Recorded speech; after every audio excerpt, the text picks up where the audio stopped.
Good evening. 2015 is drawing to a close, and one thing that stands out in the country's governance, which has had an impact on India's global standing, is India's foreign policy. That has helped India achieve its national development goals, strengthen its external and internal security architecture, made it a voice to reckon with in international fora, and helped it secure its strategic objectives. Tonight, we will look back at India's bold strategic and security-related initiatives taken in 2015 and evaluate their contribution in making India stronger and more prosperous in the region and globally. To talk about the major outcomes of India's strategic and security initiatives of 2015, we are joined in the studios by Shashank, former Foreign Secretary, and Lieutenant General Atta Hasnain, Strategic Affairs Analyst. I welcome you both to this special discussion. I'll begin with you, Mr. Shashank. 2015 has been a year of a lot of diplomacy, which was innovative in nature. Would you say that by the end of this year, India has emerged stronger among the Committee of Nations? At least the voice of India is being heard with greater respect and with boldness. Some of the initiatives which have been taken, especially let's say with Pakistan, was rather a surprise, but I think it achieved the purpose that Pakistan is willing to work against terrorism, work against the elements which are destabilizing Afghanistan. So I think it started, what one can say, that India's year of 2015 strategic initiatives started with the big bold moves on setting up defense cooperation, nuclear cooperation, counter-terrorism cooperation, then also attending several international meetings on climate change, economic of the economically important powers. So I would say that externally, yes, we have been able to achieve quite a lot. And we had started, if you remember, in 2014 with the neighboring countries when Prime Minister took oath of office. And this year again, I think there have been several moves where the neighboring countries were kept in the picture. Absolutely. Neighborhood first has been so that has been, one would say, that policy initiative and priority of this government. Now, Lieutenant General Hasnain, today Home Minister Rajnath Singh has said that the security scenario has improved in India. We know for a fact that there has been no major law and order problem in the country. There has been no major terror incident either. And over the past couple of months, our borders with Pakistan have also been rather calm.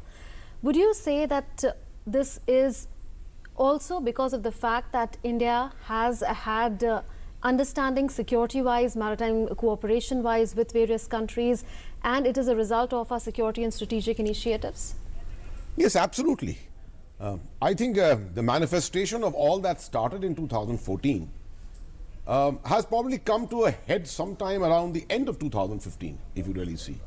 But if you do a year review, a complete annual review, you will realize, starting with the line of actual control with China, for example, we've never had a more stable situation as the one which existed this year. No exchanges, no walk-ins by the PLA, etc. There had been some concern on the line of control, but towards the end of the year, in the last 4 or 5 months, we've seen some stability here. There have been some forays, some one-off events such as Gurdaspur and Kathua and things like that. But that has been relatively much smaller than what we have seen in the past. And internal security-wise, if you see, the Maoist corridor, the Red Corridor, has been generally quiet. The one major event which sent home a very good message, perhaps on a strategic level, was the very successful raid which the Indian Army conducted post the losses that we had in Manipur, in the ambush in which we lost 18 people. So I think from a response angle, from an angle of the correct study and the right moves that we have made, I think it's been a good year. And the last word on that, I would say, is the manifestation of the fact that there is now an improving relationship with Pakistan. And most importantly, India has re-entered Afghanistan, a thing which we had lost out at the end of 2014, where we had been virtually axed out of the peace process in Afghanistan. We have re-entered at the initiative of the Afghans. And Mr. Shashank, would you also say that economically speaking, since a number of agreements have been signed with various countries cutting across sectors, nuclear defense, billions of dollars of investments have been promised, PM went to the Silicon Valley, and so many social media giants had promised several investments in India. So would you say that by the end of 2015, we are better poised in terms of resources to power our economic growth over the next few decades? No, you have put it correctly, because we are poised for strong economic performance next year. because, for example, we have now signed some very important deals in the infrastructure field, whether it's the Japanese Shinkansen train, whether it is the Microsoft coming and helping, Even with South and Korea, Google we've helping. signed deals worth $10 billion in infrastructure. Yes, that also. So I think what is happening is that private sector parties are willing to move in. We have helped the private sector to move into defense, Make in India programs. And thirdly, infrastructure where government can directly come in without much difficulty. There they have been taking a lot of interest, and we have some good ministers who are working very hard to carry forward on the infrastructure. But only thing I would say that the greenfield projects are still rather slow because of the problems relating to the land acquisition bill and the GST kind of, which has become may or may not make that much of difference. Those could well be priorities for 2016. So maybe they are the ones which are which need to be resolved at some stage if we want successfully to move into the next era of not only promises but actual delivery. Okay. Now, Lieutenant General Hussain, we vividly remember the Chai Pe Charcha that happened at the launch of the Hyderabad House between PM Modi and US President Barack Obama in January this year. In December, we remember how Prime Minister Modi and the Japanese PM Shinzo Abe, they together saw the Ganga Aarti at the Dashashwamedh Ghat in Varanasi. Do you think that this kind of personal rapport and chemistry that PM has with world leaders, this acts as a catalyst when it comes to global outreach? Well, I would say definitely. Yes, this is a new kind of a diplomacy that we are seeing on the part of India. The comfort level which the Prime Minister has been displaying in his parleys with various international leaders is definitely of a very high level. And the personal rapport that he's been able to establish. Now, for example, this the last event which we saw on 25th of December, that itself, the very fact that a decision was taken at Kabul just on the spur of the moment, showed the kind of confidence that you don't have to prepare yourself for an event of this kind, and actually conducting an event such as a meeting, a short meeting with a neighboring leader with whom you had problems in the past, how it can actually help in taking the entire process forward. So it's definitely been of great help, and the fact that he has just recently been on this great tour from, I would say, from Delhi to Moscow to Kabul to Lahore and back is actually signifying India's re-entry into the complete new great game. The whole the scenario in South Asia, Central Asia, and the entire area around China, and this is South Asia as such. Okay. Now, Mr. Shashank, India had a view of its own when it comes to climate change and terrorism also. Our Prime Minister has constantly articulated his position. Have we become, by the end of 2015, starting 2014, a voice to reckon with in an international fora on issues like terrorism, UN peacekeeping, UNSC reforms, climate change, etc.? Yeah, there were some unfortunate incidents towards the end of the year, let's say attacks in Paris or in Los Angeles. But the point remains that what India had been talking about for a very long time, for the world community to come together to act against terrorism, finally one sees that the world community, not only the developed countries but also the Islamic countries, have come together now to deal with this menace of terrorism sincerely. So 2016 perhaps would be a very decisive year, and all the blocks have been put in place, I would say, that as far as terrorism is concerned. As far as the other parts are concerned, also I find on the nuclear energy, I think, for example, Prime Minister has been able to tie up the nuclear cooperation agreements with a large number of countries which are not willing to move ahead in the past because India not being a member of the NPT. So I think the next stage would be for getting the approval to become members of the NSG and all the other MTCR kind of regimes, so nuclear that India could have regimes. Real transfer of technology for the missiles and the nuclear technologies fully. Okay. Has the contours of our neighborhood policy really been redefined by this government? Do we have friendlier neighbors now, which would be a big asset when it comes to foreign policy, isn't it? 2014, you saw in May, when the government came into power, a completely new initiative was taken with the invitation to all the leaders. For the swearing-in I think this ceremony. movement, for instance, starts when there had been a lot of initiatives on it, there's no doubt. Our relationship with Sri Lanka, for example, is far, far better than what it was 2 years ago. Bangladesh, with the land boundary agreement, it's been a great takeoff there. And I've recently been to Bangladesh, and I found there the kind of bonhomie, the kind of perception that the people of Bangladesh and the leadership and the armed forces, etc., have all got about India is extremely positive. Perhaps the only place where we got slightly negative, should I say, is Nepal. But Nepal, it cannot be forgotten the fact that we were there for the biggest human disaster which had taken place in the form of the earthquake in the middle of 2015, and it was India's initiative, it was India's proactiveness which ensured that we could retract the situation. I think it's just a temporary kind of an aberration which has taken place in the case of Nepal, and it will probably be retaken all over again. In terms of other neighbors, Pakistan, of course, the end of the year has shown with what confidence this whole game of taking the peace process is going now. And we have great hopes for 2016. I only hope that nothing happens which can sort of hijack this entire process. What security implications can this have, Lieutenant General Hussain? The fact that India has proceeded to demystify Indo-Pak relations or unhype Indo-Pak relations. Prime Minister Modi and Nawaz Sharif agreed that they should be meeting like European leaders more often on various informal events, have chats more often. So what does this mean for the security architecture for this region and for India's security? Too early to say that, and it will not be correct to have too many expectations. I think that's one thing we should give the Prime Minister, that we should not put the pressure of expectations on him. I think he's taking the process step by step. It started from UFA. There were a few aberrations. We came down to Delhi, it was cancelled, the NSA talks here. Subsequent some backroom parleys perhaps, and we went to Bangkok. It set up the whole Islamabad conference, and then subsequently the Prime Minister going to Lahore. So all this is step by step is going ahead. On 15th of January, we are having the Foreign Secretary talks. I think we got to take it one step at a time, not have too many expectations from it. But the fact that we are discussing everything comprehensively, and we have put in our demands very clearly. We are going to be speaking terrorism.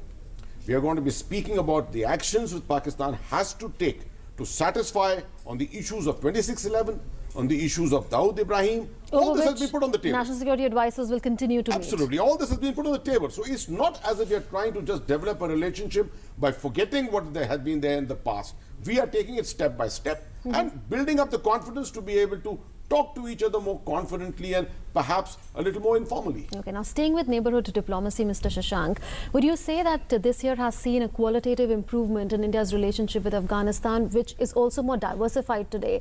Earlier, we had restricted ourselves to humanitarian assistance and development assistance only. Now we have opened a new fora of military assistance, of providing them attack helicopters, etc. What does this mean for the security scenario in this region and security of India? Actually, we go on the basis of the priorities being set by the Afghan government.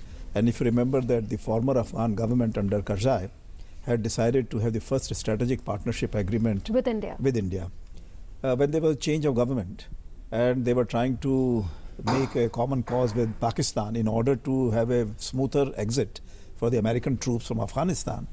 So there was a feeling that perhaps there would be a mixed kind of a relationship with Afghanistan, maybe some more humanitarian, economic type of assistance, but perhaps it would be difficult to go for the strategic and security cooperation. But now apparently we find that the Afghan government has come back strongly and requesting for all kinds of strategic assistance and training programs from India. And India has also we decided... have also changed our strategy vis-a-vis We have also that. decided to move ahead. Because there I think I would say that this is something very important when Prime Minister takes decisive steps in having personal parleys with the leaders of the neighborhood or with the major countries. There is a good amount of groundwork which is done. And his people know that yes, many of these countries are quite strongly now with India against terrorism, and they want to improve relations with India in the neighborhood. And therefore all this being in the background, they hope then the Prime Minister can take all these steps that he wants to take as the leader of the country. And how do you see our relationship this year with Bangladesh? You referred to the exchange of enclaves that have taken place between the two countries. This has been pending for decades altogether. Then Anup Chetia, an ULFA leader, was also deported to India, which had been a long-standing demand of India. Has that relationship improved considerably as well? Again, I would say that it is based on the perception of the Bangladesh government. India had always made it very clear that it is willing to move forward as much as possible and as much as demanded by the Bangladesh people to improve relations with that country. But there were a few things that this neighboring country should not work against the security interests of India, and that has happened. I think Bangladesh government has come back very strongly on that ground. And secondly, it has also given the transit facilities for going from the mainland India to the northeastern part, which otherwise are somewhat tenuously linked with India. Right. So we would now be able to have links through Bangladesh as well as through Myanmar. You wanted to make a point? Can I come in on the issue of Afghanistan particularly? I think one aspect which is a great achievement of 2015 is the kind of strategic patience which India displayed in the case of Afghanistan. We were virtually axed out last year, if you remember, when President Ghani had gone to Pakistan. He went and in fact visited, if you remember, the army chief in Pakistan. And India just had to sit and wait. We did nothing. Actually, the sitting and waiting played to our advantage. Because at the end of the day, we realized that although Pakistan has got a land boundary with Afghanistan, the people-to-people relationship between India and Afghanistan is extremely strong. And our soft power investment for the last 10 years is actually, or more than that, is actually paying dividends today. What the Prime Minister went for in Kabul was symbolically, was a great thing, was the inauguration of the parliament, for example. $90 million spent on the construction of that building. So I think that strategic patience has paid off. And at the end of the day, it is the Afghan leadership which has come back and realized that India has got major stakes and it can be a major player.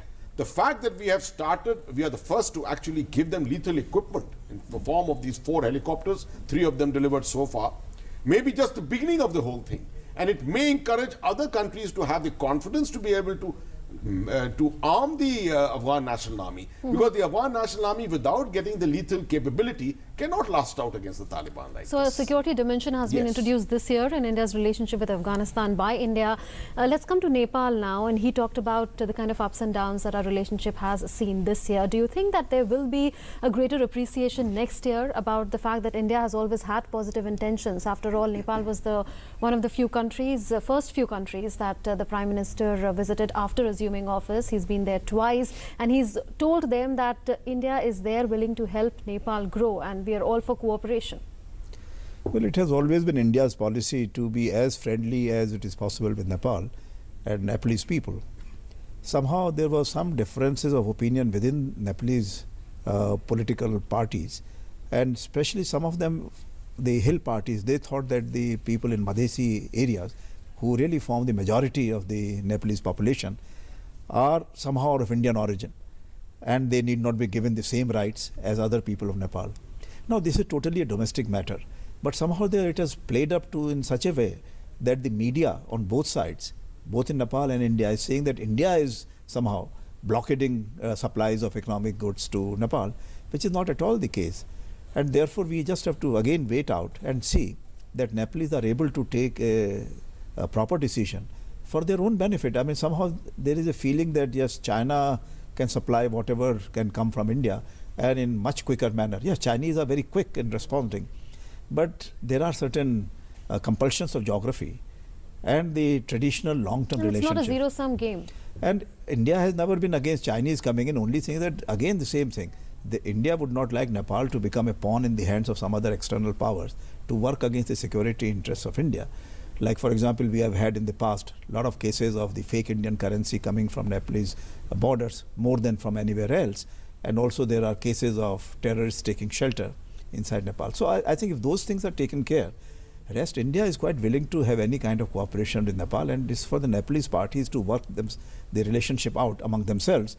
India has always supported democracy, but that does not mean that democracy means that somehow an anti-Indian regime or dispensation in Nepal. So that they have to take care. I'm quite sure that 2016 should be a period for realization that where Nepalese interests and Indian interests coincide, they perhaps coincide in most of the areas, and the differences are only very superficial. Absolutely. We've had a historical relationship with them. Now, Lieutenant General Hussain, by the end of 2015, do you think that India's prospects are brighter when it comes to our stake in the United Nations Security Council, our permanent membership bid that we have been making, and we've got support from a number of countries? There was an Indo-Africa summit held here where India supported African continent's bid, and they supported us, and our membership of nuclear non-proliferation regimes like Nuclear Suppliers Group, like he was referring to. Well, when it comes to the membership of the UN Security Council, I suppose it's always work in progress, which is going on. one step at a time. And of course, 2015, we have. The very fact that you've had so many foreign policy successes oodles to the confidence of the nation and the general perception of the nation in the international community.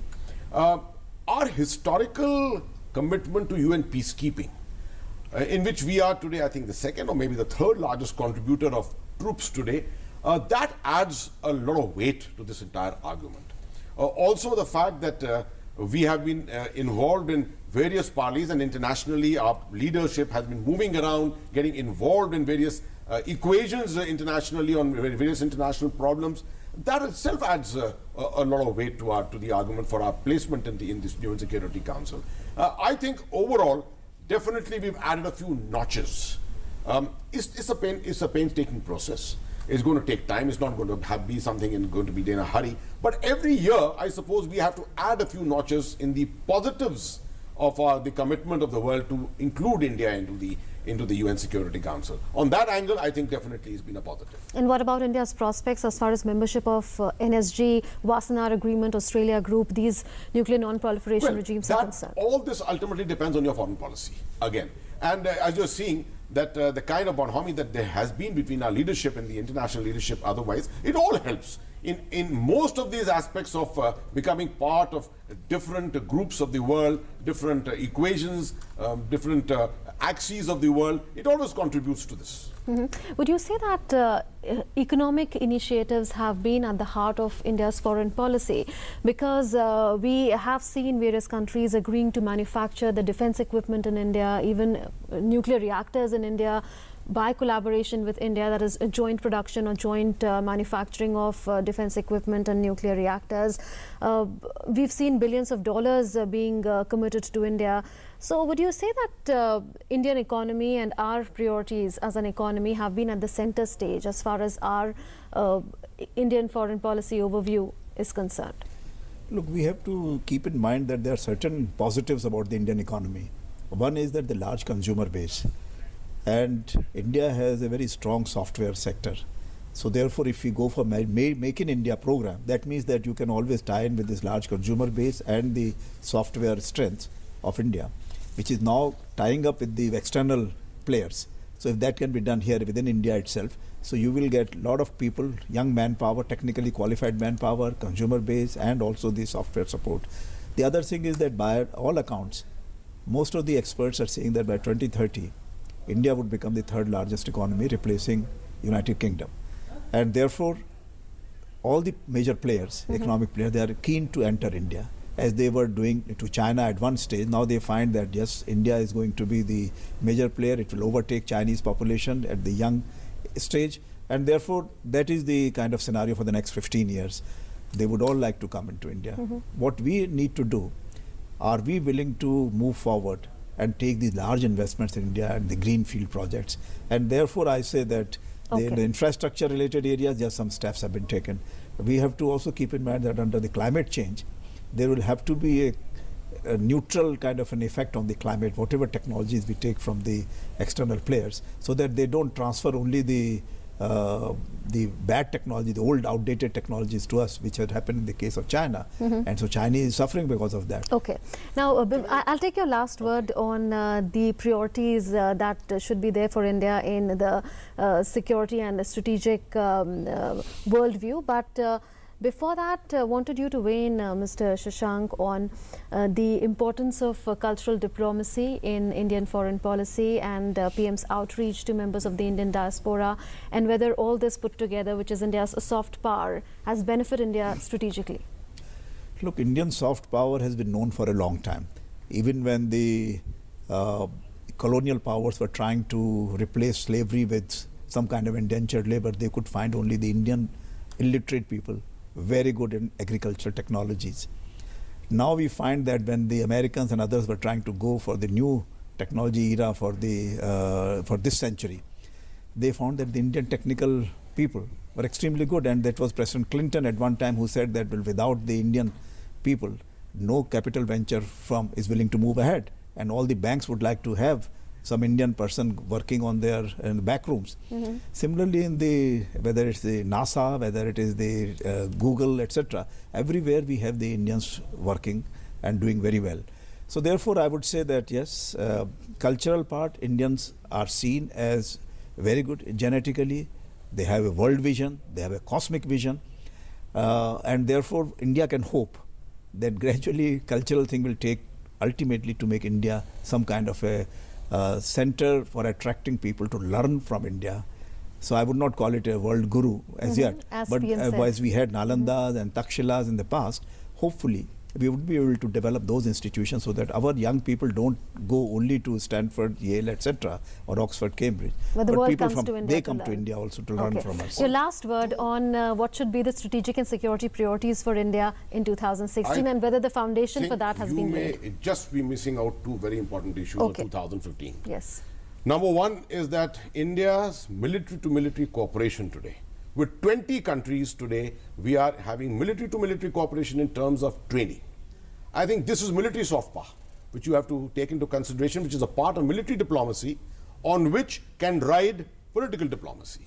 We have had exercises with China, the hand-in-hand exercises. We have had the Malabar exercise with the United States, Japan, Australia. We've had exercises with Russia. Different countries, we are having these training exercises. And one very important achievement of the year, the very effective evacuation of the diaspora from Yemen, which was a great demonstration of the political will, capability of the military, and organization and logistics all put together to go and bring out a huge diaspora. You have to demonstrate this because you have to remember you have a 7.2 million diaspora all over West Asia. And West Asia is a fragile zone, politically fragile zone. So I think this is an achievement which you cannot lose sight of. And in terms of the future for 2016, of course, much has been spoken already. I would say one of my priorities for it, I think the India-Pakistan peace process is something on which the world will be looking. Okay. Because peace between India and Pakistan can ensure Afghanistan, the movement of peace in Afghanistan, will actually ride on the back of peace between India and Pakistan. India-China relationship, a stronger relationship will ensure a better climate and a better environment in Central Asia, Afghanistan, Pakistan, in this complete area. And the last thing which I would be looking for always is, finally, all this must result in connectivity. Okay. We must be able to connect to Central Asia, get our trade routes through, have trade with Pakistan, with Afghanistan, because that is ultimately the Okay, whole so action of AFPAC, policy. China and connectivity are areas that we can look forward to, and those should be India's strategic and security priorities. Well, on that note, I thank you, Shashank and Lieutenant General Ata Hussain, for joining us on this special discussion. Well, Prime Minister Narendra Modi visited 26 countries in this calendar year, some of which were either visited decades ago by his predecessors or never once in independent India. As the world enters 2016, India looks set to carry forward its innovative diplomacy and further redefine the contours of its foreign and security policies, the results of which will benefit India in the short, medium and long term. With that, we conclude this program. Thanks for watching.